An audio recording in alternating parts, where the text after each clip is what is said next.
Project and Systems Podcast. Hoje eu vou falar sobre gerenciamento de programas. Geralmente, nós falamos de gerenciamento de sistemas ou gerenciamento de projetos.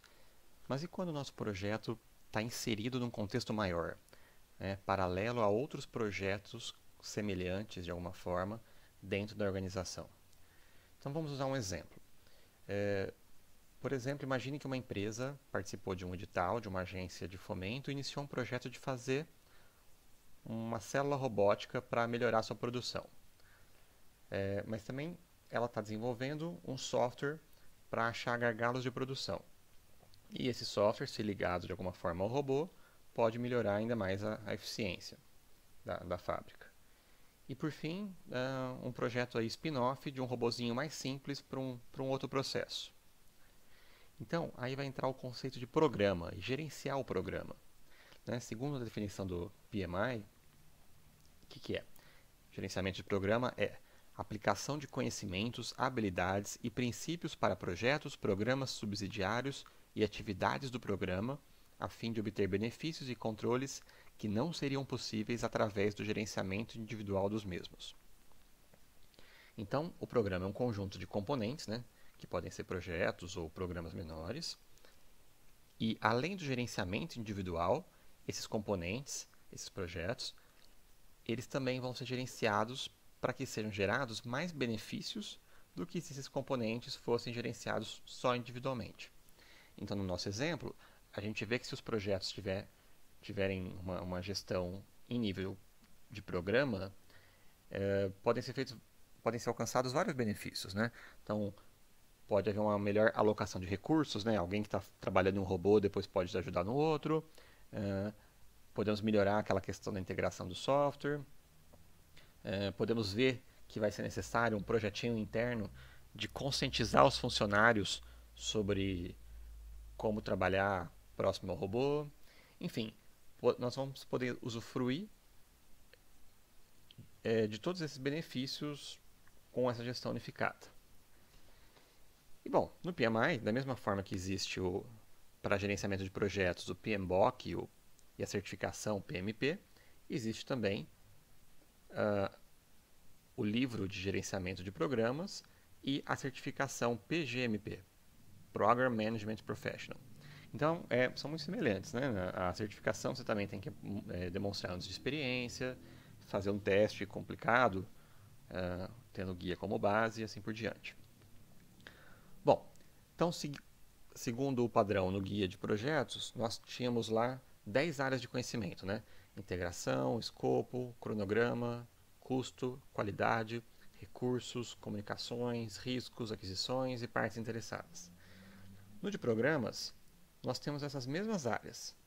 Tem uma pequena diferença lá que a área de integração e de stakeholders, de partes interessadas, elas são consideradas de uma forma um pouco diferente.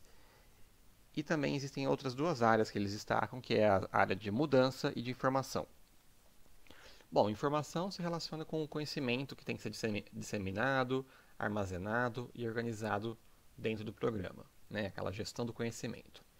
E a parte de mudança, ela possui um tratamento um pouco diferente do que a área de mudança em projetos. Em projetos, geralmente a mudança é visto como, se ela aparece, tem que ser analisado o seu impacto. Se for o caso, tem que ser escalado acima do gerente de projetos para um comitê para avaliar se tem que se implementar essa mudança ou não. Já em programas, a equipe de gestão ela recebe mudanças que vêm dos projetos, a gente analisa qual vai ser o impacto dessas mudanças em outros componentes que fazem parte do programa e, por consequência, qual o impacto nos benefícios que o programa está trazendo, e aí sim avalia a implementação, se escala isso também em níveis de diretoria, por exemplo, quando é necessário. Bom, então como a gente já falou em outros podcasts em relação a essas áreas de conhecimento, não se precisa decorar cada processo lá, Um bom jeito de abstrair esse conhecimento é sempre pensar em PDCA, Plan, Do, Check, Act, ou seja, em toda a área de conhecimento você planeja, faz, monitora o que você fez, para ver se foi feito certo ou deu algum problema, No caso de deu um problema, você atua ou refazendo ou replanejando. Então, em programas não é diferente. As atividades em cada uma das áreas de conhecimento se faz a mesma coisa, né? Se avalia e se planeja durante a formulação do programa e se monitora isso durante a execução dos componentes do programa e também ao longo do encerramento do programa. Bom, uma forma que o PMI organiza esse gerenciamento do programa é dividindo em 5 domínios. Então vamos falar um pouquinho de cada um deles. O domínio é o domínio do ciclo de vida do programa, em que são apresentadas as fases do programa. Então, tem a fase de definição, né, que tem a formulação e o planejamento do programa, em que se cria o planejamento em cada uma daquelas áreas de conhecimento. Uma segunda fase, que é a de entregas dos componentes, né, que é onde mora cada um daqueles projetos que iniciam e encerram. E nessa fase se autoriza, se planeja cada projeto, se executa cada um deles e se encerra. E uma terceira fase de fechamento do programa. Em paralelo a essas fases, se tem o domínio de benefícios do programa. Então, na fase de definição, se busca identificar os benefícios. Então, no nosso caso, alocar os recursos e aproveitar melhor as células robóticas na produção. Aí tem a fase de entrega, em que se busca a obtenção desses benefícios, usufruir de fato deles.